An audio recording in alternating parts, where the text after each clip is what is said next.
Patuloy na naninindigan ang pamunuan ng programa at ABS-CBN na walang anumang paglabag sa batas na nagawa ang hosts kaya aapela pa sila sa suspensyong ipinataw rito, kaya't kasalukuyang tumatakbo na rin ang araw mula sa 15 days na ibinigay sa kanila upang magpasa ng motion for reconsideration.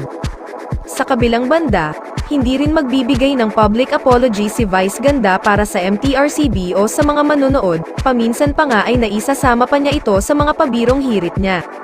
May mga pagkakataon namang itinatama na kaagad ni Vice Ganda ang mga studio contestant na may maling nagagawa o nasasabi habang sila ay umeere. Wala pang tugon, reaksyon, o pahayag sina Vice Ganda, Ayon Perez, o ang pamunuan ng It's Showtime at ABS-CBN tungkol sa naging pahayag ni Soto na pwede raw makatulong ang simpleng paghingi ng tawad sa publiko nina It's Showtime hosts Vice Ganda at Ayon Perez hinggil sa kinahaharap na 12 erang days suspension ng programa. Ayon mismo kay Movie and Television Review and Classification Board, MTRCB, Chair Lala Soto.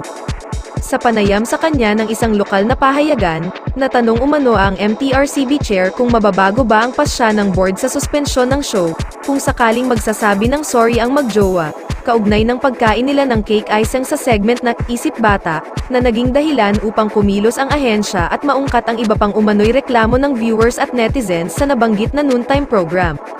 Ayon umano kay Soto, as published, honestly, I personally think that, yes, it will help, but syempre, may kanya-kanyang pag-iisip ang board, hindi ko naman kontrolado ang kanilang kaisipan, pero yes, makakatulong talaga.